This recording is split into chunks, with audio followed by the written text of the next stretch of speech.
where we go into some of the mysteries, anomalies, the dirty underbelly of the world around us. I'm your host, Paul, and joining us this week we have Courtney Brown, who's the director of the Farsight Institute, an institute that looks into all kinds of mysteries dealing with remote viewing. Courtney, are you there? I am here, and I want to thank you so much for inviting me on the show again. Well, we appreciate you coming back. You're up to new and interesting stuff, and we'll get into that in a minute. But first, let me also thank my friend Melody for coming. Melody, are you there? Yes, I'm here. Thank you. Okay. Well, Courtney, it's been a little while, and let's see. Last time you were here, we talked about your project with 9/11, which was really quite interesting. And now this time, you're going to Mars, right? Yeah. You know, this is a very rare thing for us at the Farsight Institute to do a project dealing with extraterrestrials. Some of our remote viewers that work here, we're all volunteers, but that do their work here. Some of our remote viewers have long had a hesitancy about doing anything with extraterrestrials, and I didn't want to lose them. They're the best remote viewers on the planet. And I promised them for years, going back, 12 years or so, 15 years, that we will never do anything dealing with the extraterrestrials, because they're really concerned about mainstream visibility. They really want mainstream visibility, and they want mainstream acceptance ultimately.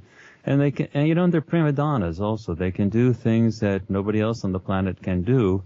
And when you're dealing with prima donnas, you're dealing with people who want respect. It's like the old...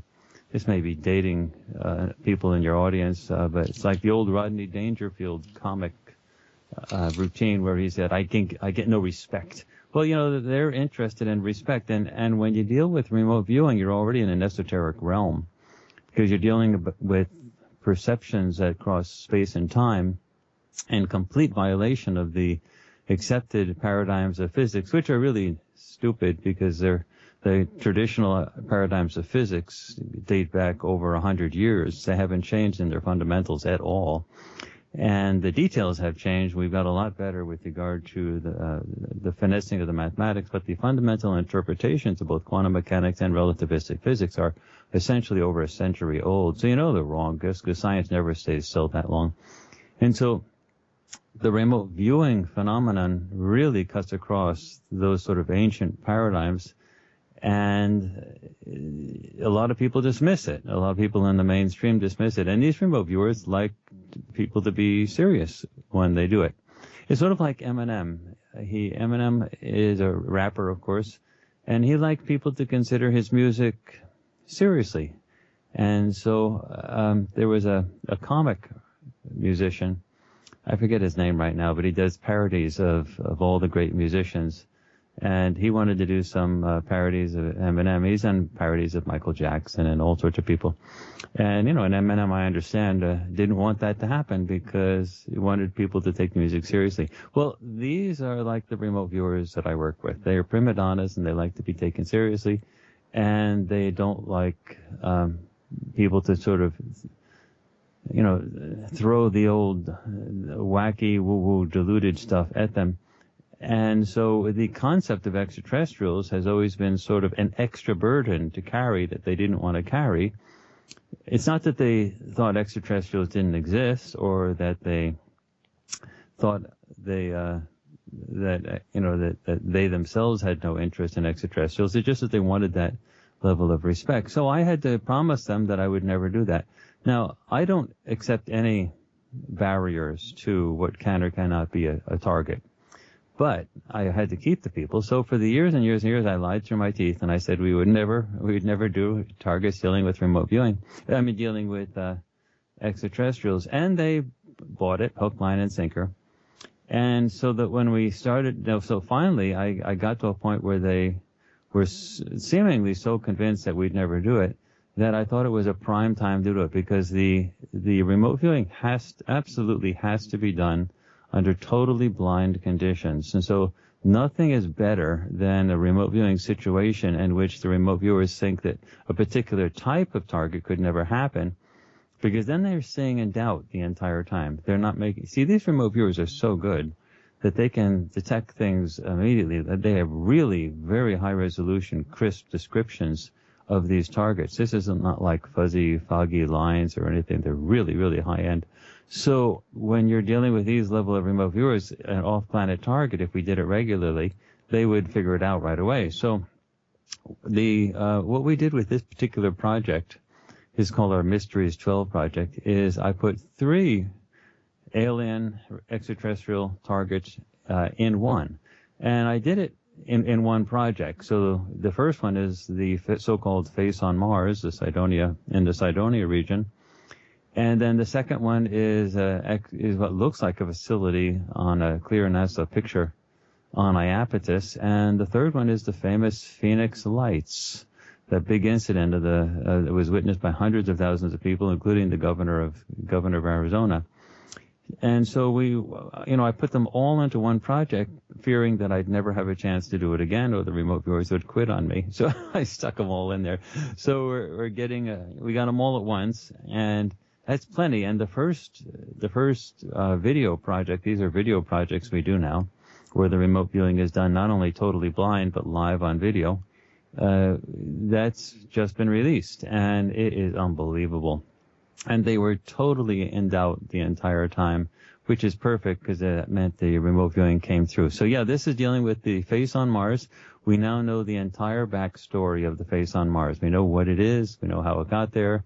We know who lived there, what they were like, and everything. And the video is up now. By the way, for people in your audience who would like to know about what we do, again, it's www.farsight, Farsight, F-A-R like seeing far, farsight.org, O-R-G, because we're a nonprofit. And so if they go to the website, they'll get all the information right on the huge banners you can't miss about the Cydonia project, as well as our other projects like 9/11 and so on. But while they're there, if everyone could sign up for our free newsletter, that's really the only way we have to connect with people, because we are a nonprofit and we don't buy any advertising. So if you put your email address in while you're visiting the site, that allows us to send you the once-a-week newsletter, which includes a comic. So for no other reason, it's a very nice, fun comic dealing with remote viewing and extraterrestrials and things like that. Anyway, yeah, but that's it. This is for the next few months until the middle of the summer, we'll be dealing with extraterrestrials, and probably we won't revisit extraterrestrials for a long time. So get your sort of saturation level while we have it. Get your dose while you can. Yeah, while you can, because seriously, these remote viewers would balk if I did it again for a while. I mean, but they did it this time. Well, I tell you what, Courtney. Then, since this is our, let's say, one and only chance to get our fix of the ET medicine. So how did it go? What are those extraterrestrials? What did they do on Mars? It went absolutely great, and everybody can see it with their own eyes. But it went absolutely great. There's a tension in the video as well, because the audience, people watching the thing, know what the targets are, but the viewers obviously don't. When you see them describe this stuff, it's amazing. Now, the data that come in are verifiable and new. Those two types. The verifiable are the stuff that you see on the pictures. Now, the face on Mars is sort of famous. It looks like a face. We don't have any evidence at all that it was a face. It may have been a face, but like a sphinx-like carving, we have no evidence of that. But it is absolutely artificial. And the reason I was so intrigued by it is not because of the face idea, because I actually sort of laughed at the idea of a face like a sphinx carved in the rock, because it's like 3 kilometers from corner to corner. That's a huge face. I mean, like, why would anybody do that? Normally, if you're going to do a big project, a big building project, you're not going to aim it up in the sky for other people to see, millions of years from then. You're going to do stuff that will connect you with your followers, like a politician would do. And, building a huge 3 kilometer diameter face just never made sense to me. But it is very interesting, because it looks like it was the best way to describe it is like a city surrounded by an ocean. So there was water around it, and it's got a clear border. And the borders is what intrigued me, not the face thing. In fact, when the face thing came along, the mainstream media ignored it, and the peripheral media, the esoteric fringe society, was saying it was a face. And then NASA sent some better probes, and the pictures got better than they were with the original Viking stuff. And then they publicized those, and mainstream media was very dutiful in publicizing all of those really heavily, saying, see, it's not a face, see, it's not a face. Well, the whole thing was sort of a circus for me, because I was looking at the new photos, the high-resolution photos, and it was clear as day it was artificial, because there was a border around the whole thing. It had a boundary. It had two absolutely parallel sides, and then another connecting perpendicular side. And this wasn't sort of like approximately perpendicular. These were absolutely perpendicular and parallel lines. And on the other side was an absolutely perfect semicircle. So I drew the contours in with Photoshop so you could actually see it with black lines, and then I compared it with the original, and then I said, if this isn't artificial, I don't know what is, because nature, over millions of years of erosion, simply doesn't leave absolutely perfect corners and then perpendicular and parallel lines and perfect semicircles. It just never happens, ever. And so I said, this is a good remote viewing target. So we went in and we found the entire backstory. I mean, the entire backstory, which was, it was a place where people were. Not a few people, but lots of people. But, if you don't mind me mentioning one thing, normally when you remote view humans, really they can't tell you're remote viewing them. It just doesn't happen. And so when there's remote viewing of extraterrestrials, normal extraterrestrials, ones that fly around in ships, for example, they often do know you're remote viewing, because you actually get remote viewers reporting in their sessions that they're looking at somebody, and then that somebody turns right around and stares at them, and then sometimes communicates. So that's happened more than once. That's actually quite a frequent occurrence. But when we did the remote viewing of Mars, not a single person noticed anything, meaning they were just like us. They were humans. I like to refer to them as they were us when we were there. So that was a society that lived there and died a disastrous death. It didn't just whimper away. It ended with a bang. And they were just like us. And it's, if there's one thing that the remote viewing data indicate, is that we are more than physical bodies. Otherwise, how could we remote view things? So the real question is, when people die, where are they going to go?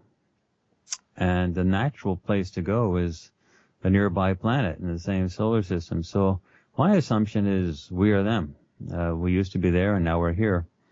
And it's uncanny to see. I mean, there wasn't any perceptions at all among the remote viewers that these people were different than us. They were just like us. In fact, they had the same type of fanatical leaders, charismatic leaders. All that came out in the sessions. They had followers, and the societies were just like us in terms of the people that lived at the so-called face area. It's a large area, enough to house like a small city. I don't know if we'd call it a Courtney, city. Did you get did the viewers get a view of how the society came to an end? Yeah, that is part. We've actually, there's been a lot of remote viewing related to that. We had another big project dealing with the creation of the asteroid belt. And that was very clearly a planet that exploded. Now that was an idea that was supported by the late astronomer, very mainstream astronomer, Thomas Van Flandern, who was the head of his Department of Celestial Mechanics at the Naval Observatory. And he had a huge publication list, and he was very well respected. But he collected an enormous amount of data, planetary data, indicating really without controversy for anyone who's willing to look at the data objectively, that the primordial solar nebula idea of the creation of the asteroid belt is simply stupid. There is no evidence supporting that it's just junk left over from this beginning of the solar system, but rather that there was a planet, and for some reason unknown, it exploded. And it left the asteroid belt. I can't minimize how, I cannot overstate how much so that planetary data exists that supports that. But basically, Mars apparently was very close to that planet. And there is some evidence to suggest that Mars may have been a moon of that planet. And when that thing popped, it exploded and it shattered, sprayed Mars sort of like a shotgun, and a huge amount of material got deposited on one half of Mars, meaning one half of Mars is absolutely peppered with craters of all types. And the other half of Mars is crater-free. So whatever exploded, just it was a really bad day for Mars. But basically what happened was it did not kill off all the life there. Life somehow survived. But it was that event apparently that bumped off Cydonia as a viable region, because it ended with tidal waves, inundation, flooding. And that's what happened when the planet exploded. You had all this material. In fact, the crust on the side of Mars that has the craters is like a kilometer more thicker than the other side of the crust. It's a little lopsided because of all that debris material that was dumped on it. So whatever hit Mars caused enormous numbers of waves. There were huge oceans at the time, which is also not in dispute now. NASA has finally conceded that the oceans lasted hundreds of millions of years at least. And so those waves they inundated the entire Cydonia region, including a subway system that was extremely extensive. And we actually have good photos now, NASA supplied photos of these tunnels that lace all throughout Mars. And now we have good remote viewing data that tells us what's in those tunnels. They were subway systems, and the subway systems were very extensive. And we've got really good remote viewing descriptions and diagrams. These remote viewers are really good drawers, so they have really good descriptions, physical descriptions of what this underground system was all like. And so, yeah, they were us when we were there, and it was flooded, and the flooding was what killed it off. Now, we know that life survived after that, because sometime after when that planet exploded, by the way, that planet exploding is the same reason there's a black blotch on one side of Iapetus, a moon of Saturn. It apparently sent a debris wave all throughout the solar system. And Iapetus was a white, icy moon without an atmosphere. And so it basically was, it's also tidally locked. It doesn't spin on its axis. So as the debris wave passed, it essentially held steady, and the debris wave hit Iapetus and left the mark, which is where that big blotch comes from. It's all on one side of Iapetus. And that's essentially what happened to Mars. Mars was much closer. Now we know that Mars didn't die off, because sometime after that, there was a nuclear explosion on Mars. And for those people who are open to actually just looking at the data and accepting it for what it is, that's really not in dispute. And there's a recent book, for example, written by John Brandenburg called Death on Mars. It just came out a month ago. And it's a second book on Mars, but this is a really good one that focused just on the nuclear issue itself. But the radioisotope readings that have come back from Mars, which are really solid, NASA supply stuff, is really unambiguous. There was a fission nuclear explosion, not a fusion, but a fission nuclear explosion on Mars. And they know exactly where it is, where the surface crater is. And the radioisotope region has a very clear marker for those who do nuclear forensics. It's an absolutely clear marker. Now, John Brandenburg is a physicist, and he worked at Scandia Labs and others. He's got a really good credential history. And so Courtney, then I think that gets to a question many have, and that is, did Mars essentially, was there a big war? In other words, this exploded planet or whatever, was this all part of a war? Is that how you read it? It appears to be. We have remote viewing evidence of war repeatedly, and when we do our next project on Iapetus with that facility, you'll see that that's what killed off the people that were living there as well, meaning they were abandoned when the war happened. So yeah, there was apparently war. And for some of your listeners, the idea of saying exploding a planet, it sounds like fiction, Star Wars. Some of them might be rolling their eyes and say, how could that be?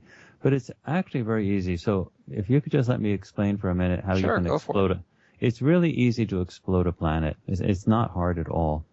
This planet, for example, Earth, is particularly easy.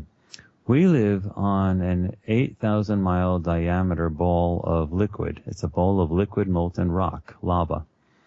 And it's got an 8-mile thin crust on it. So we're a balloon, essentially. This is actually a very unstable planet and a very undesirable planet for a long-term civilization. And it's probably a planet of last resort. Meaning, when people came here to develop a civilization, they probably came here for reasons that are not good. Because you need like 1 million years of uninterrupted peace and quiet to be able to have a civilization. But we live on a ball of liquid, and when, over a few thousand years, that's going to be fine. But eventually the sun's going to burp in our direction with a coronal mass ejection, and it'll cause quivers within the liquid, like ripples on a lake. And when that does, the crust is going to severely ripple, and no infrastructure, no matter how advanced now, how well built, is going to survive. And the society will have to rebuild itself from scratch again. And there's really good evidence that this has, in fact, happened repeatedly over a great period of time, a very long period of time. We had another project earlier on, which was called the Atlantis Project, where we looked at a human, very advanced civilization on Earth that was about 70,000 years old, which is not that long. And the ruins underwater and in Antarctica are very clear, and nice Google Earth imagery. And we did a remote viewing project on that, which, by the way, is going to be released for free on YouTube in May. It's currently is a video on demand and as a DVD, but it'll be a YouTube release in May. And when that happened, that society went belly up because they were actually involved in a secret for them drilling project that they thought they could handle. Out near New Zealand area, they were drilling through the crust in order to try to get at the heat below. They had clean energy sources, so they really didn't need it, but that was what they were fiddling with. And what they ended up doing is popping the balloon. So it wasn't like a crack that went in multiple directions like a volcano and a little bit of lava seeped through. This was like major boreholes going straight through the crust. And it blew out and produced an explosion that was humongous, bigger than anything we've ever seen. And there was a dent on the antipode. The antipode is the exact opposite side of the planet. And so if you blow out the balloon on one side, you'll get a dent on the other. And that area was actually part of Europe, and it extended at least 1,000 miles west of Portugal and Morocco. And that area sunk. And that's where the ruins are, 3 miles deep in the water. So that's what happened. So what we live on is a volatile liquid ball that can sink and dent like that. And that's not good. Whenever the balloon cracks in a major way, and it hasn't cracked in a major way in thousands of years, but you go, that's 3 or 4 or 5,000 years, that's fine. But as soon as you start talking 10, 20, 30, 40,000 years, it's going to crack some point. because of either coronal mass ejections or humans messing around in ways they shouldn't be messing around, and there'll be a planetary disaster that'll bring us back to foragers. And so, that's to blow up our planet can be done with nuclear devices quite easily. And in fact, if there's a huge pile of nuclear bombs that are fusion bombs that are in the Scandia Labs area of the southwest United States. If somebody wanted to get rid of that, literally thousands of bombs that are all in one spot, or and hundreds in a very small in a small confined area, they would just have to target it with a nuclear weapon right there, bunker busting type, deep penetrating.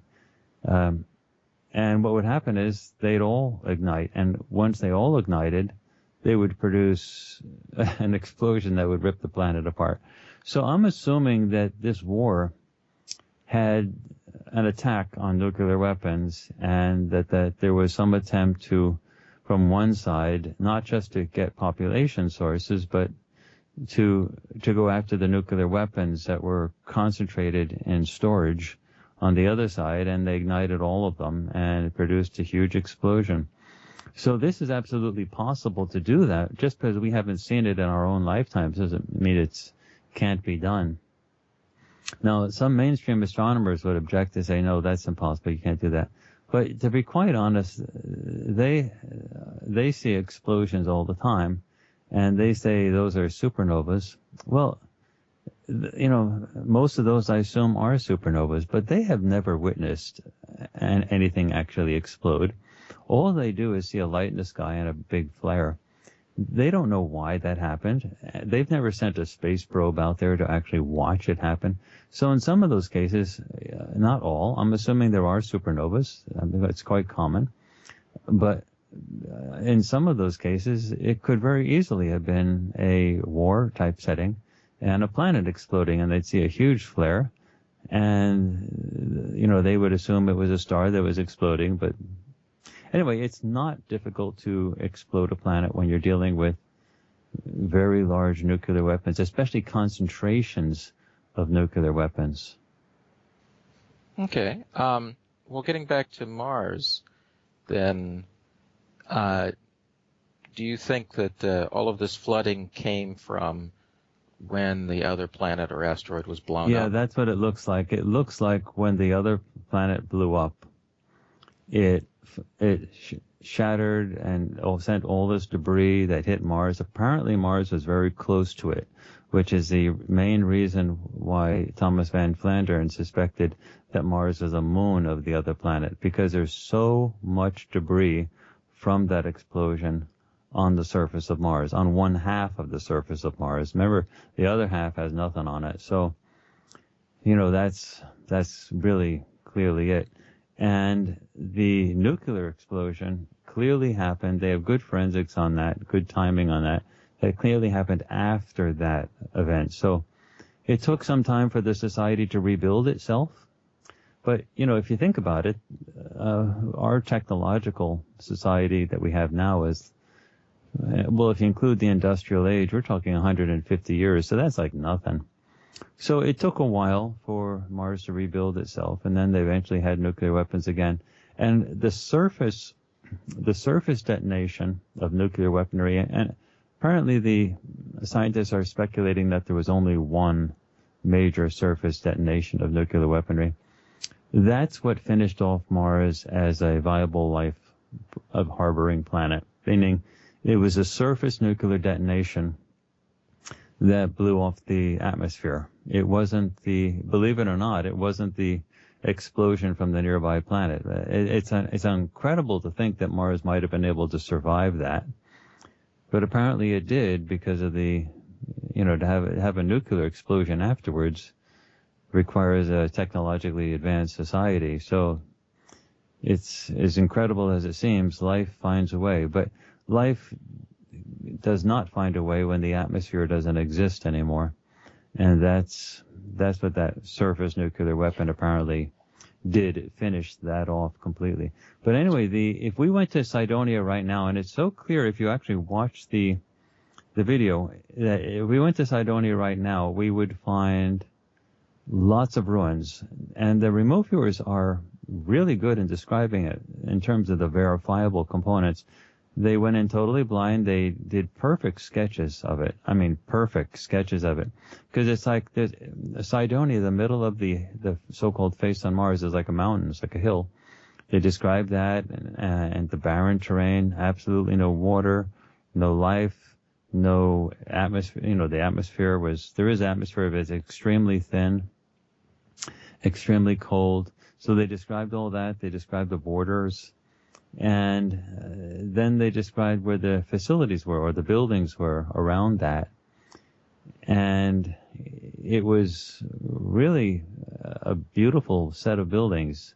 And the level of technology that was involved in Mars was as diverse as ours, in the sense that you had really advanced super subway systems that are underneath the Cydonia region. But on the other hand, you also had poor areas with almost like shanty towns there. You had a wide, diverse range of people and income levels. You had a lower class, a middle class, an upper class. You had the elite controlling the masses, just like you have here. And they were mixing really super. The trains, Dick Allgaier called it like a really super advanced maglev train like you'd see in Japan, but more. Meaning we don't have any evidence. They might have had done this, but we don't have any evidence that they use like jet propulsion to push tin cans in the air. The atmosphere of Mars was really thin relative to ours. So having like jets fly through the atmosphere may not have been the best way to use for transportation. But they did have subway systems that were really good. And these subway systems went extremely fast, faster than anything that we have on Earth. And they were really very fancy inside, really beautiful inside. And all that ended. The water flooded them, inundation. So if we went in there now, we'd see everything dry. But it would be like Dick Allgaier described it as, imagine going into the New York subway system 10,000 years from now, or 1,000 years from now. So after there were no more humans here, imagine a situation in which that was like, and it would abandon for one or more thousands of years. And you see everything decrepit. That's what it looks like now. And it's right under the Cydonia region, but it's also everywhere throughout Mars. Those subway systems were sort of scattered every place. I might mention a little bit about the remote viewers. The remote viewers for this project were the two best remote viewers on the planet currently. And that is Dick Allgaier, who does the Hawaii Remote Viewers Guild method that was taught to him by Glenn Wheaton.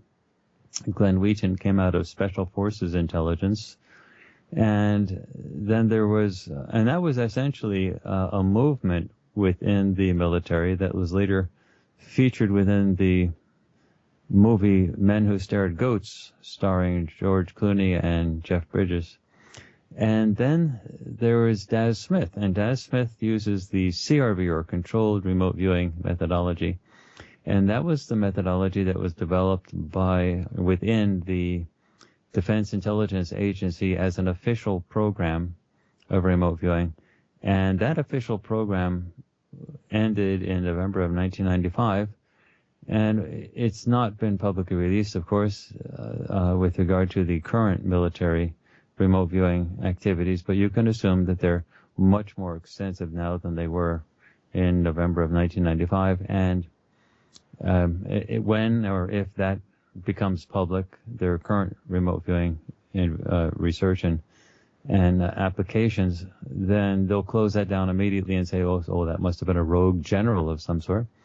And they'll start up a new one, a brand new program, and that'll be a black project just like this. So, the military has an extreme interest in remote viewing.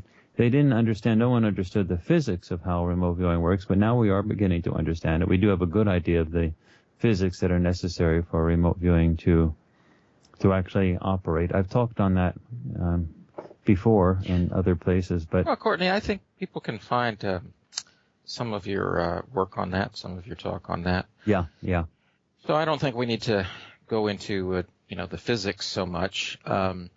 And also, it's a little dry for some people. Yeah, it is because you're talking quantum mechanics and so I think we can get to the more exciting stuff in Cydonia or how the civilization came to an end. I suppose one question is when Dick Allgaier and Daz Smith were looking at the so-called face,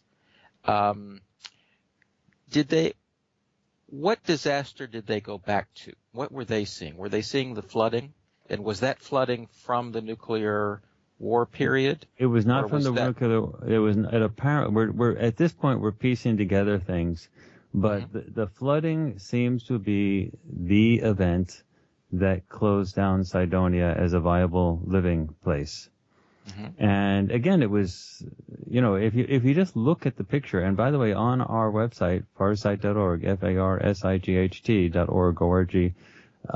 if you go to the area if you just click on the big banners for the Cydonia project, that we have the pictures, we have the actual NASA supplied pictures on the website, so you can see it with your own eyes.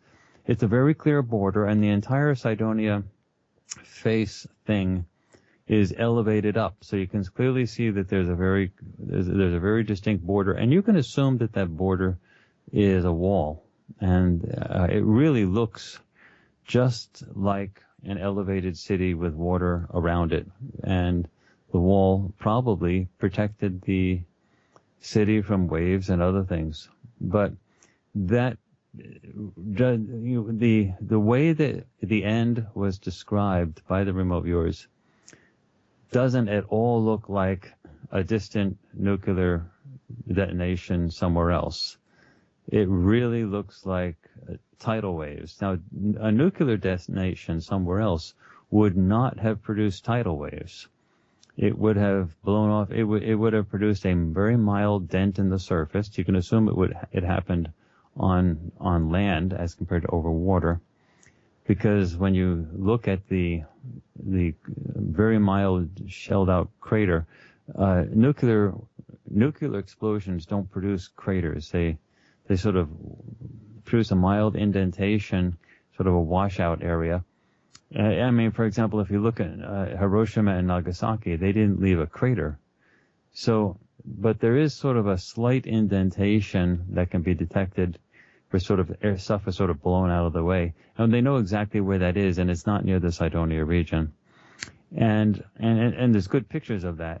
And you can, hear the whole story with John Brandenburg's new book. But that the end happened, the end of Cydonia happened prior to the end of Mars as a viable society. What ended again Mars as a viable society is that nuclear detonation, because that nuclear detonations don't blow down, they blow up when they're on the surface. And so that would have, Mars's atmosphere to begin with wasn't that good. And it blew off what was left of it. Now, you can assume that Mars lost some of its atmosphere during the cataclysm when the planet, well, let's just call the planet that was nearby Maldek. It's a very commonly used name for that planet, Maldek. So let's assume that when Maldek blew off and all that material was deposited on Mars, you can assume that Mars lost some of its atmosphere at that point. The only reason that we know that didn't, I would have thought that it would have lost most of its atmosphere at that point. The only reason that we know that didn't happen, that Mars was able to maintain at least enough atmosphere so that people could still live, is because of the nuclear detonation, because people had to still live there in order to build the nuclear weapons. Anyway, it wasn't a nuclear thing. That happened afterwards. Cydonia, as far as we know, was no longer viable, and people no longer lived there when the nuclear detonation occurred. Cydonia as an area was something that was very much like a lot of other areas in Mars that just bit the dust when that huge other cataclysm happened. I mean, Mars has such a fascinating history. If you don't mind me saying so, some people sort of say, well, why is it relevant to us? Well, it really is, because just think of the logic of it. Once people died there, where are they going to go? They have to go someplace. So, I mean, the whole remote viewing phenomenon clearly indicates that we're not just physical bodies. So when people die, they don't really die. They have to go someplace. And what is likely? Are they going to jump galaxies, jump star systems? What the natural thing to happen is that people will seek out another planet to be born into, and you're going to pick out someplace that's nearby. Well, and actually, so excuse me, that was a question I had was, so you're saying that this was more of a soul transference, or is there some remote viewing descriptions of people like maybe seeing the writing on the wall and getting into, capsules and coming to Earth and becoming us? There may have been something like that. I don't like to use words like soul transference. I just like to say we are who we are. And the remote viewing clearly indicates that the physical body is a vehicle that a physical body is limited by the skin. We're wrapped in skin. Clearly, the remote viewing indicates that whatever we are inside the physical body is able to transcend time and space. So that when the physical body dies and it gets buried, obviously whatever the rest of us is us. So the whole idea of us being that we are in a body, it's not that we are a body and we have a soul, but we are the soul and we have a body. It's the body that's sort of secondary. And so to say the word soul transference, it sounds sort of mystical. The reality is that when people die, that part of us, the physical part of us, simply is shed. And it's like when the remote viewing thing happens, what do you do after that? You're no longer limited by that chemical brain structuring of thinking, and you're going to have to go someplace. And so you have to get in line. You have to get in line and, get born someplace else. And that's where we are. The reason it's so important, no matter what words you want to use to describe that, soul transference or just going to Earth and being born there, is you're dealing with the same personalities. And the same personalities that caused all the problems on Mars are probably the same types of personalities that caused the problems on Maldek. That's a whole planet that exploded. And that's the same personalities that we have. And if you look at our society, we have all the essential ingredients to repeat ourselves. We've got huge levels of nuclear weaponry. And if you look at the 9/11 project that we have a clear penchant for initiating wars based on, contrived events of huge magnitude, meaning we have all the essential ingredients for repeating history. So Mars is really important for us to understand. Yes, I totally agree with you on that. But what I'm getting at is when I watched the video, both remote viewer, or at least one of them, very clearly described people that look human. Yeah, absolutely. Now, if I was just I lost my body and I was going to a nearby planet, I don't know that I would necessarily suddenly find a vehicle or a body that looked human. I mean, why not be a whale, or an elephant? See, this is why I'm asking, are we talking about more here than reincarnation or whatever word you want to use, in this context? It's a good question. They're really excellent sets of questions. I don't know the answers to all of them, but my assumption is that in terms of the numbers of people involved, that the reincarnation idea is much more likely to be the relevant one for the numbers of people involved, because you're talking about a huge number. If you're talking about coming here in ships, then in order to get that many people in ships, first of all, you'd have to get them off the planet before the disasters happened. And that's a big issue. I mean, just look at us now. If we had a situation where we had to evacuate land and get people onto boats, how many people could we actually save by getting them on the boat? So you can assume the Mars Society was similar. Though even if they did have spaceships, could they get everybody onto a spaceship? And I doubt it. Well, I do too, but the thing is though, but they look like us, so they did. How do they get here looking like us as opposed to say sapient lizards? Yeah, you're gonna have to sort of extrapolate just sort of logically because we do not have remote viewing data to support this. So I don't know if it's I thought it was fascinating, and I just assumed when I watched the video that the implication was that not everybody, but that some people managed to escape and became. I think that's a very reasonable assumption, but in terms of the large numbers. If they're going to come to a planet that's nearby, you can also assume that they want to come as beings that were relevant to who they were beforehand. So why wouldn't they come as an elephant or something? Well, they weren't elephants where they came from, so why would they want to be elephants here? Now, this is me speculating. I don't have, remember, Melody, we don't have remote viewing data on this. So well, that's okay. No, I was just curious because I was surprised when you said this because I had actually thought that what we were probably dealing with just watching the video was something like, either there were already colonies here on Earth or, because it sounded like at least a limited spacefaring or civilization, maybe at least within the nearby planets and moons, or a few people got away. It just never occurred to me that it was kind of, they would come here and somehow manifest. Now, well, my personal assumption is that both things occurred, but okay. I guess what we're talking about is numbers, which are huge numbers. I mean, there's 7 billion people on the planet, and you can assume however many people were on Maldek and however many people were on Mars, that's a lot of people you're talking probably.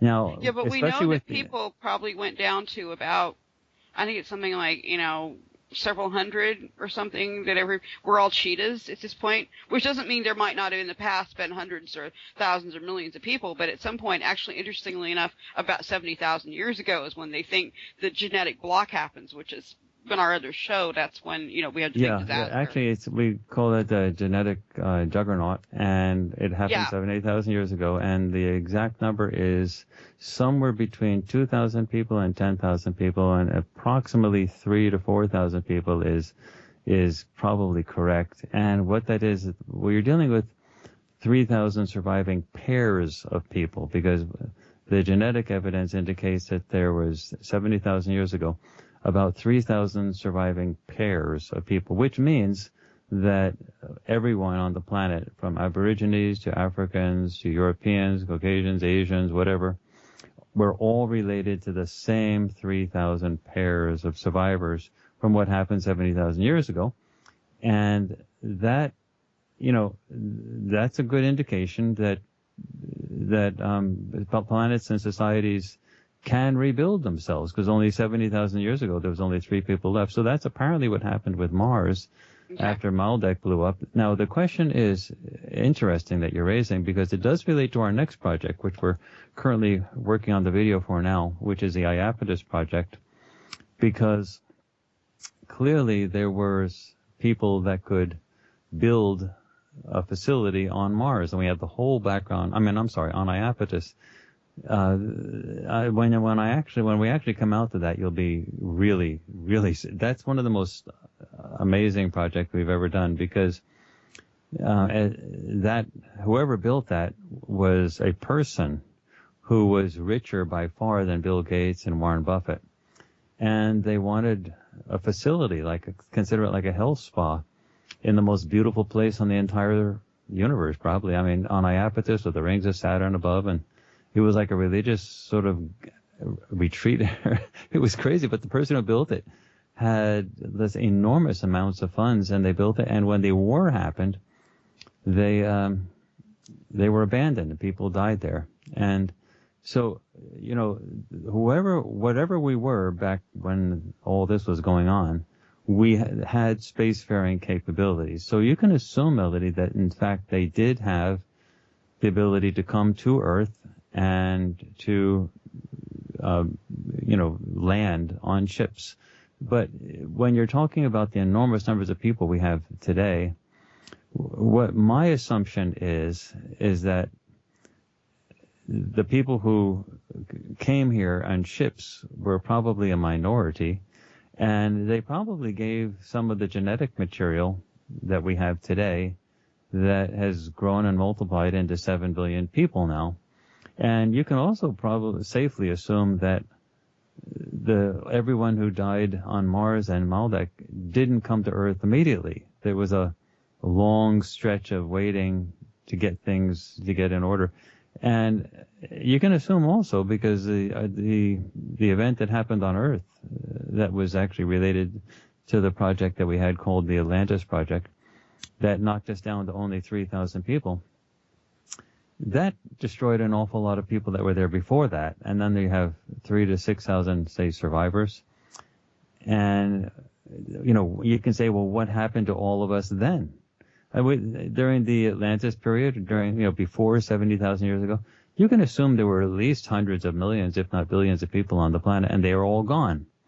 So it's like Mars, where did we go? Well, they may not have gone to another place, but they might have just gone into a queue, like waiting in line to get back here. I would just, in my tradition, you would go into the other world or wherever until you got a chance to incarnate again. So there was a vehicle that was suitable. How one defines that. Actually, I think what's going to happen in the future is that we're going to have a much clearer idea of what that other side is. And I think the result is going to be that the other side is going to be found to be the normal side for us, and that this side, the physical side, is the abnormal, almost the dream world. We sort of think of the other side as the spiritual never ether, the dream world, the sort of you're not really there. And I think what's going to happen is it's going to flip completely, that we're sort of in the dream world. We've got an illusion of physicality that's very convincing, and it looks like we have real physical bodies. Let me remind everyone that physicists have never, ever, not a single one of them has ever found anything solid in the universe ever. There's no solid billiard ball type of anything. So if you look at your body or your desk or your car or your house, it's just made of empty space and molecules, and inside the molecules, empty space and atoms, and inside the atoms, empty space and protons, neutrons, and electrons, and inside those, down the rabbit hole you go. And they've never, ever found a solid billiard ball anything, like solid thing. The only thing that they've ever found is frequencies, waves. So our entire physical universe is built up of energy waves, nothing else. And the only way waves can form into something that looks like a solid thing is through something called a superposition. With quantum mechanics, you have waves condensing and they produce a warping in time and space, which essentially means that our brains are very sophisticated hologram generators that are collecting these waves like a radio dial on a radio and allowing us to see only one version of our reality. And it's extremely convincing. I mean, really convincing. So you can assume that the Martians went through this process, that the Cydonia sort of collapse was very similar to the Earth collapse of 70,000 years ago. And there's apparently a draw to come back to be physical like this, even though it may be just a very convincing energy illusion. But they wanted to do it. Go ahead. Yeah, if I could, I'd like to get back to one thing on the video that I thought was interesting, which was Dick Allgaier seeing like scientists, and he had, I guess, an AOL of JPL, the Jet Propulsion Lab. Oh, that was such an interesting part of the video. And maybe you could describe that a bit, or what your thoughts might be on it, or if you talked to Dick about it. Basically, he was looking at the project. He was looking at the face thing, and remote viewers, once they're at the target, they can perceive anything else that's connected to the target. And he was noticing that there were people on Earth that were looking at the picture, and he actually drew the picture that they were looking at, and they were projecting it onto a screen, like with a PowerPoint presentation. And they were sitting in an audience, and he said it was like a JPL type thing, and they were looking at the screen, and they were saying there's something that shouldn't be there. And then they were looking at a current time photo of it, which is the same type of photo that we have, where we were looking at the physical anomalies in the picture, and they were looking at the same physical anomalies at the picture. And it was fascinating to see him connect that, so that our own scientists sort of brought into the thing. And yeah, that remote viewing never ceases to surprise even me, and I've been involved with these types of projects and analyzing these data for a very long time, and I'm still astounded when I see stuff like that. I say, wow, look at that, how they connect the dots. But yeah, once he realized he was where he was, which I thought was just amazing, when he just comes out with, oh wow, this is, what I'm remote viewing. How were they able to go back and then do the target at a different time, or was that actually already done, or was that done a different way? I was a bit confused because he already knew where he was. No, he didn't know completely what he was, meaning he mentions both he and Daz Smith understand that they're at a target, but they are not told what it is when they're doing it. But he says he blurts out, like, he draws the picture, he mentions JPL, and then he says Mars rover. This is something about the Mars rover, isn't it? Yeah, but he can't conclude it for certain, so he's still in doubt. But for remote viewing to work, the person has to still say, if I conclude that, I'll go off on a storyline and I'll be wrong. So he just sort of mentions it. This is like the Mars rover, but he doesn't grip onto it. He doesn't hold onto it. That's the thing about really good remote viewers. They see something, they perceive it, but they don't let it dominate their thought, because they know that they would then invite the imagination and memory to take over, and the session would be lost. So they stay in doubt. That's why it took me so long to prepare these remote viewers, because they are so good. They would say things like that. Now, if I had been giving them a lot of extraterrestrial targets throughout the years, and suddenly they started picking up ideas of Mars and the Mars rover, then they might have just gone off, and I wouldn't have been able to control the thing. We would have had to end the project early. But this project had 4 targets, and one was dealing with Iapetus and the other to Phoenix Lights, but 2 of them were dealing with Mars, both current time and in the past, when it was in its prime state. And I had to make sure that they'd continue with the project, that they wouldn't just conclude it. I had the same problem when they did the 9/11 project. So I had to prepare the 9/11 project the same way, because when we did the 9/11 project, seeing the Twin Towers come down, they were going to know immediately what it was. So for years on radio, and I probably did it on your show as well, I swore that we would never touch the 9/11 project. And I did it on purpose and it worked, because they were absolutely convinced that we would never, ever do that. And so they stayed in doubt till the end. So that's the key, Melody. We had to keep them in doubt. And so when they report these things, it's true that they're reporting them, but they're not concluding them for sure. And they're also remembering that Courtney said he'd never do that stuff. So they really stay in doubt and then just let the remote viewing continue. That's a really delicate element with remote viewing. I don't know how many people are really aware of that. They have to stay totally blind and in doubt for the remote viewing process to work. The other thing that really impressed me was both of them picking up that there's something wrong with the air. That, they're like, am I underwater? Am I on a high elevation? They pick up that it's not, they don't quite get that one of them actually figures out this may not be Earth, but he doesn't, like you said, he doesn't focus on it, but there's something wrong. And I thought that was very interesting. Yeah, they both picked up on that. Daz Smith really picked up on the idea that something was funky about the gravity. Something was wrong with the gravity here. And so they really picked up on all of that. And the physical descriptions of the actual phase target in its current time I was so pleased with them, because they really made a really very spot on drawings of what the so-called face on Mars physically looks like right now. And that's important, because for people to believe the new stuff, which is what Mars was like in the past, the physical descriptions of what's there now have to be perfect. I thought it was astounding. Yeah, it was astounding even for me, and I do it. I work here. It was astounding even for me. The other good thing is that this project is, Well, it really started with the Great Pyramid of Giza project, and then the 9/11 project, and now the Cydonia project. These projects are now totally video. So in the old days, we actually were so intrigued by paper and pen in the old days, but honestly, everyone, we just could not get people to watch it. People just didn't take it seriously, because it was, watching someone draw on paper and pen is like watching the grass grow, and it's just dreadfully boring. Things didn't really change until we started to adapt to the idea that this has to be done in a theatrically interesting manner, or you're just not going to do anything that people are going to want to watch.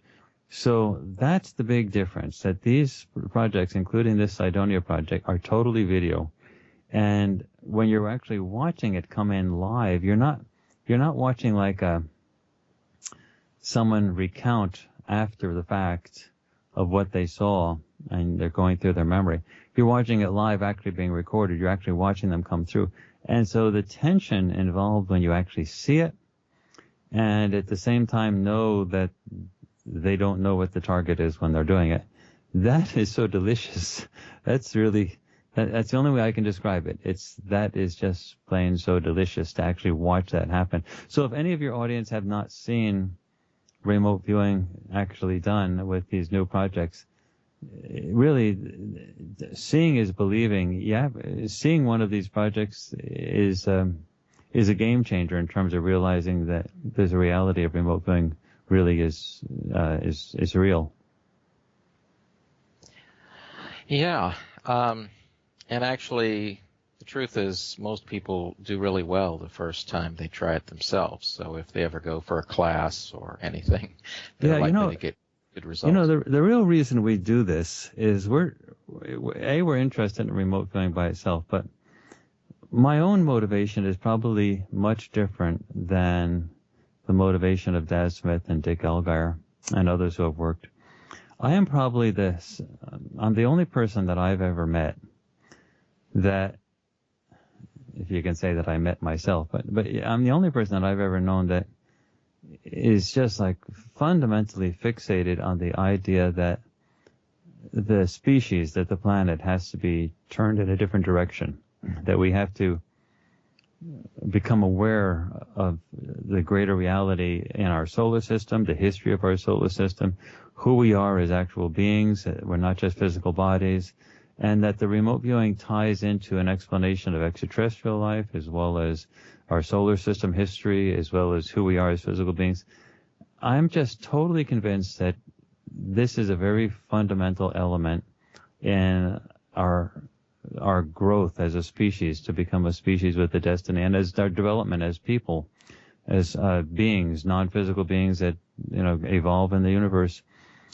And the reason we really do this, the reason I really push this and put these projects together and get everybody to do their part and so on, is because we're trying to get people to understand really who we all really are, so that we don't keep repeating the mistakes of Maldek and the mistakes of Mars, and that we actually grow as a species with a destiny that has a galactic future. But it's really difficult to figure out how to do all that. The civilization on Mars is important, and the reason we picked Cydonia is it's got such clear pictures, so that anybody with any sensibility can look at the picture and see the evidence that it's an artificial thing because of the perpendicular and parallel lines, and then they can see the remote viewing as sort of a backstory for what actually happened, and then really that changes a person fundamentally in terms of their understanding of who we are. But the reality is, we have to get to an audience that is bigger than the audience that currently watches remote viewing stuff. And that's been a vexing situation, because when we looked at the Cydonia region, we saw a lot of people that were into their own stuff, just like we are today with humans. They were into their own work. They were into their own lives. They were following their own charismatic leaders. All of this is in the Cydonia project.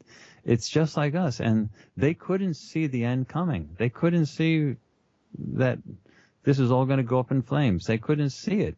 and they couldn't see that they were going to be a civilization that was just an archaeological find in the distant future. And we're like that. And so you say, how are we going to change so that we do something that's bigger, better, that we're not just repeating ourselves?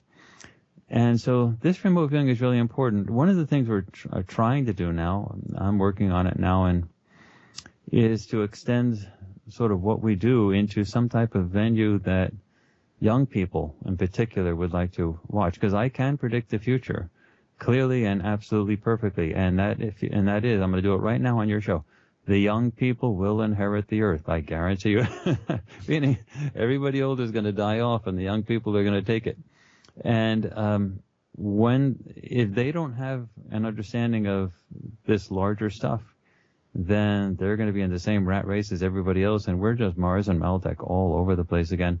So we're actually experimenting with things like making music videos and other things that we haven't released yet, that are really aimed at really short, 3-minute, released free on YouTube type of things, to get people interested in what we do, so that the younger people will be interested and eventually start demanding some of this content at university levels, so that we can get around this sort of block. But you can see how fundamentally we would change as a society if at universities people were taught about the history of Mars, the civilization end, what happened with Maldek, past civilizations in the U.S. on Earth. Yeah.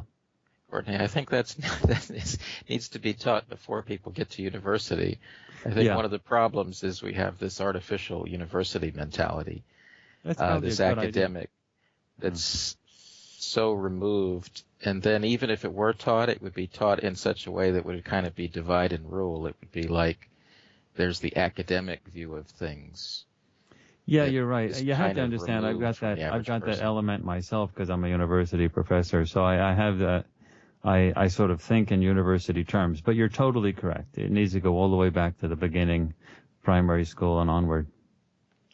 Well, why don't we get back to the video a little bit, because I think that that's the thing that's most interesting for listeners. But it was quite something to watch these sketches, and like you say, with the videos now, you can really see as the sketches develop. It's really quite different from the old days of just looking at a report written about an RV session.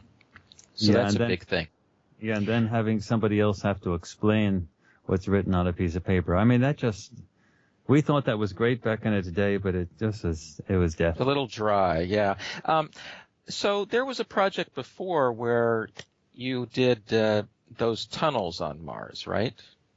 No, that was actually part of this project. What we did before, we did do a project on Mars before that was allowed. This is back in the days when the military guys were active members of our board of directors. Mm-hmm. And they're still emeritus members, but they've retired. But nonetheless, in the old days, getting them to sign off on a target or a project dealing with an off-world type of thing was hard. But this was a really clear NASA Malin Space Science Systems and JPL supplied photograph of what looked like a spray with coming out of a nozzle connected to a pipeline that went into domes. And so we did a large project on that, and we have a written report that will be released probably within the next month and a half of that project that is already available on our website, the remote viewing data and a video about that. But the basic idea is that is a facility that's there now. It's an operational facility with people inside it now. So Mars is not totally dead, but they're not Martians. They're just people from somewhere that are occupying a facility that was built a long time ago, not by the people that are in it now. And they're doing whatever they're doing in it right now. But that's not like ancient civilization evidence, other than the fact that they're in a facility that was from a long time ago. But that's the only thing on Mars that we've done. But that was a very interesting project, but it's Mars now, not Mars in the ancient past. And the tunnel stuff was something that came out of this region. And it sort of makes sense because we weren't going after the tunnels, but if the Cydonia region was a major population center, I mean, it makes total sense that the society there would have subway system connecting to Cydonia.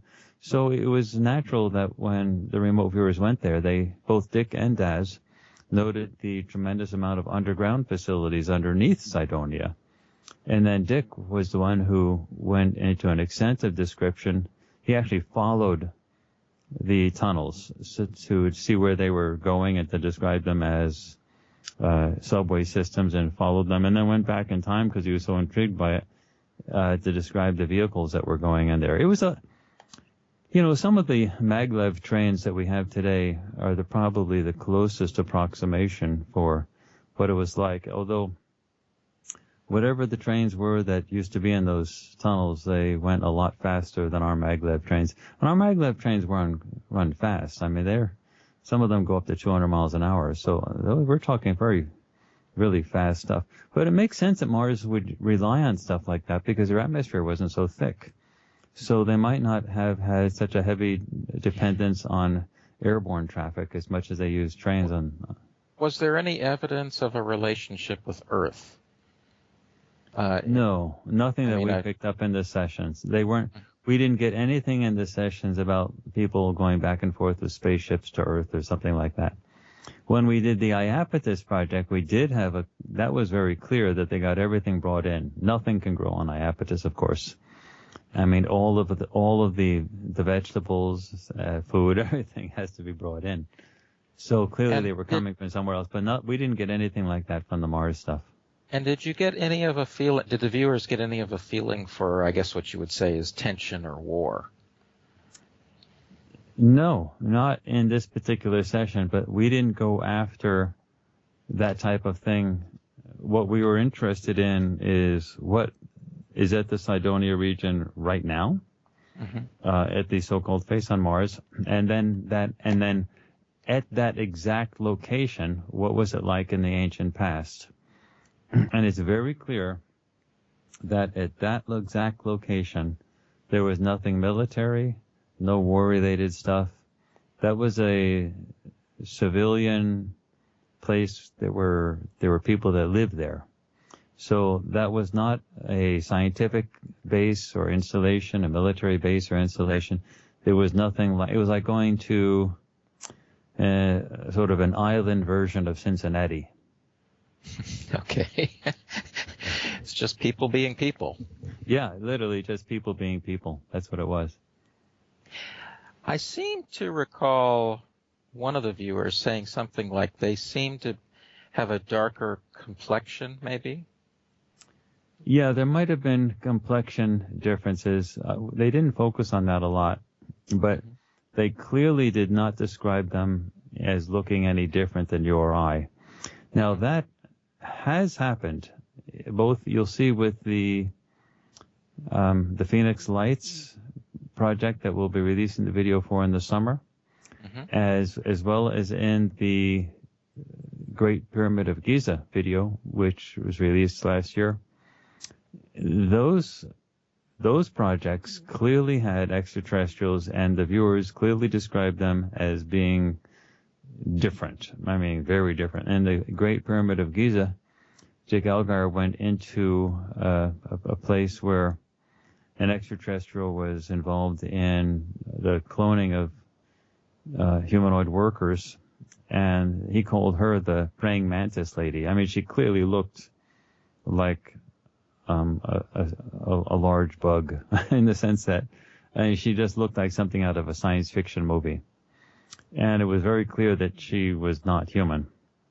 And in the Phoenix Light projects that you'll see later, both Dick Algar and Daz Smith describe some of those extraterrestrials as these are not normal human beings. So when they went into Mars, we don't have a single description from Dick Algar or Daz Smith of saying these are weird people, like their heads are shaped wrong or something like that. Nothing like that. They just describe people as people. Sometimes a little complexion descriptions were there, but otherwise it was just, they were just people like you and me. They were, I like to say, they were us when we were there. Yeah. Were there any other things from this that kind of surprised you? Yeah.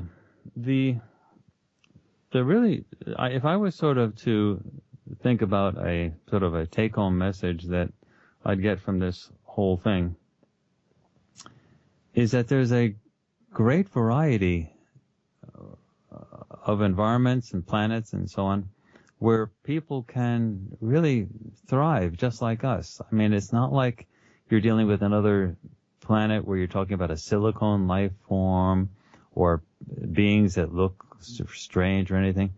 That there's a large variety of diversity in terms of planets that humans can survive on.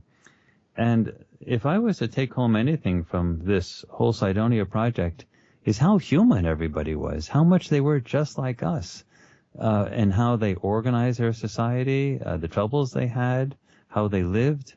That's why I think this Cydonia project is going to be an important one in the future for people to see. I'm talking even the large future, like 20, 30 years from now, because when you look at this, this is the first good glimpse into what these people were like in our own solar system. And always when we portray extraterrestrials in science fiction movies, they're always like weird. They're always different from us. These people were just like us. I mean, really just like us. So it really says that that life in the universe, even life that's just like us, doesn't have to be bound to a planet like ours. It doesn't have to be one planet. Like, we can exist. You can sort of think of it as the interplanetary equivalent of the Europeans when they realized after Columbus that they could go across the ocean and not fall off, that the Earth wasn't flat, and that they could settle on the other side of the planet. And so it's sort of like that. It's like, well, we can live there. Humans can be other places. That's what really came across. I was sort of, the more you look at the Cydonia project, the more you realize, it's like New York versus LA. It's not that big deal.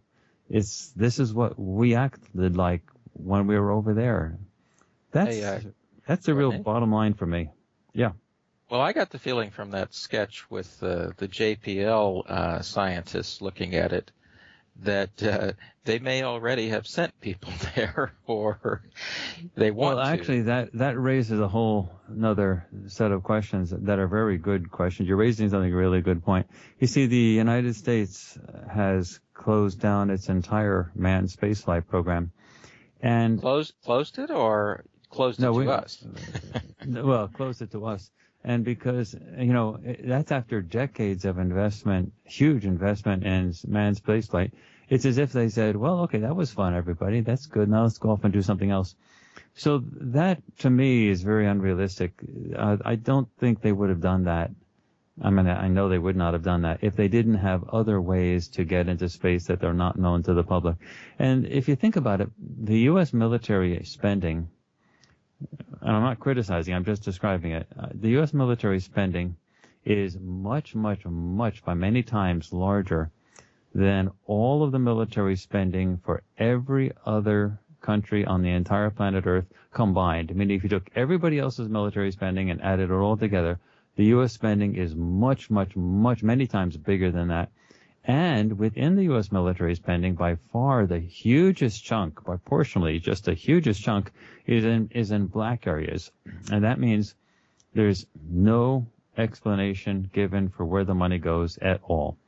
So if you're talking about a huge sum of money that's being spent in ways that nobody in Congress and nobody outside of the military knows where it is, it's being spent. So you can assume that they would not have closed down the manned spaceflight program if they didn't know two things: that there's another way to get into space that they have access to, and B, that they wouldn't have any difficulty controlling the public with regard to asking questions about that.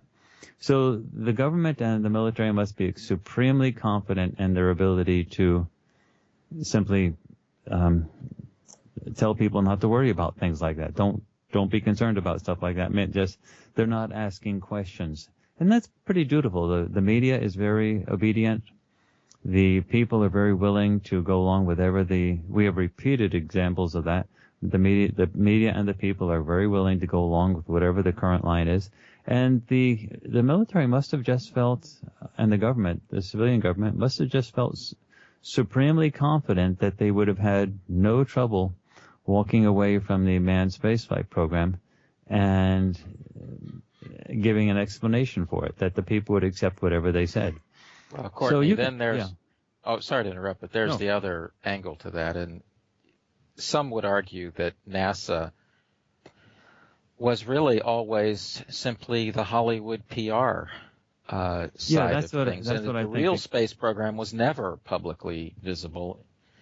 I think in the beginning, in the Mercury, Gemini, and Apollo days, I think those attempts to sort of get to the moon and learn about spaceflight, I think those were legitimate.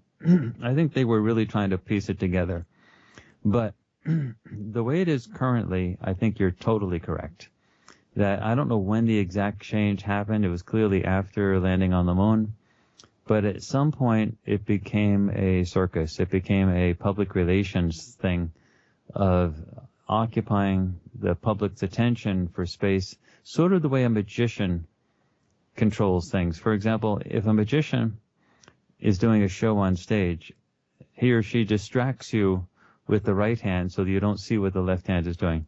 So NASA apparently was used like that. It was a distraction so that people wouldn't ask what they're really doing. But the most amazing thing about that is that they felt so confident that that distraction wasn't necessary anymore.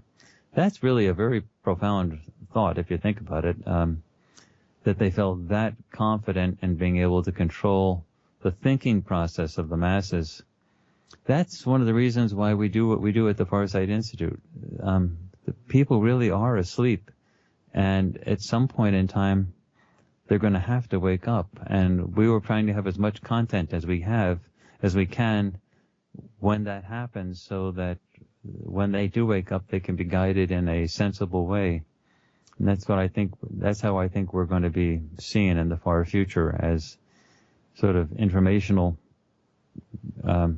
sources that sort of guide us out of that dream state that we're in, and then allow people to sort of get a better grip of who we actually are. You can imagine how chaotic it would be if people were simply told extraterrestrials exist, government's been lying about you, UFOs are real, we're greater than our physical body, this whole physical life that we're living in is just an illusion. Imagine just being told that right away. That would just be like a shock to the system. And who knows if we'd recover from it in an easy way. But having all this, Courtney, they've proven that though. They've created this kind of science as a religion, the mechanistic view of everything. Yeah. And they've driven that into everybody's minds and souls to the point where, a lot of people couldn't handle the truth anymore. But in a sense, that's an artificial thing. The powers that be created it in the first place. That's true. But when that cracks, what will be there? Meaning, without Farsight, and we're the only venue that does this, without Farsight, when that cracks, you get a vacuum, like no one knows what it is. And you could get, in any vacuum, you get chaotic movement of molecules as they rush in. So when that cracks, what will be there? And that's why Farsight is so important for the future. The findings that we have sort of fill in a lot of the blanks. Notice how calmly we're talking about life on Mars, and how calmly we're talking about the Cydonia region. And how calmly Melody was talking about how did people get there from here? Was it soul transference? Was it physical ships? It wasn't like what you would have heard 15, 20 years ago, like, oh my gosh, what does this mean? I mean, it wasn't all that hype wasn't there. We were just simply talking about it like it's normal. Well, that will be important for the future, to have people talking about it as if it's normal. And the very fact that we can do it with this subject matter we're sort of paving the way, conditioning for that time when it will happen for a lot of people. They're going to have to wake up, and when they do wake up, they're going to have to know, oh, well, all the answers are spelled out before us. Here we are. We just have to read them, listen to them, watch them. It's not a vacuum. That's a really important point. I don't know when that point is going to be needed, but I know it will happen at some point. Well, we're heading that way. I tell you what, Courtney, before we wrap it up, are there any other last things you wanted to point out from the video, or anything else that surprised you? Or the video is 3 hours long, and I've not heard a single word from anybody that is boring. So it's like you're on your edge of your seat. Yeah. So you're on your edge of your seat throughout it. So for those people who want to look at our projects or know more about our projects, I understand that we have them all up. We're working as fast as we can for a group of volunteers. And the first thing people should do is just go to our website. We have a ton of free material. I mean, huge, including an entire instructional sets on remote viewing for people who want to play with it and test it themselves. And the website, again, is www.farsight, F-A-R-S-I-G-H-T, like seeing far, .org, O-R-G, because we are a nonprofit. And we have a lot of free projects with videos on them and so on. And then we have some that had to be presented in longer venues, like movies. So those are up through video on demand as well as Amazon as DVDs. And the Atlantis project is actually, what is today's date? The 26th?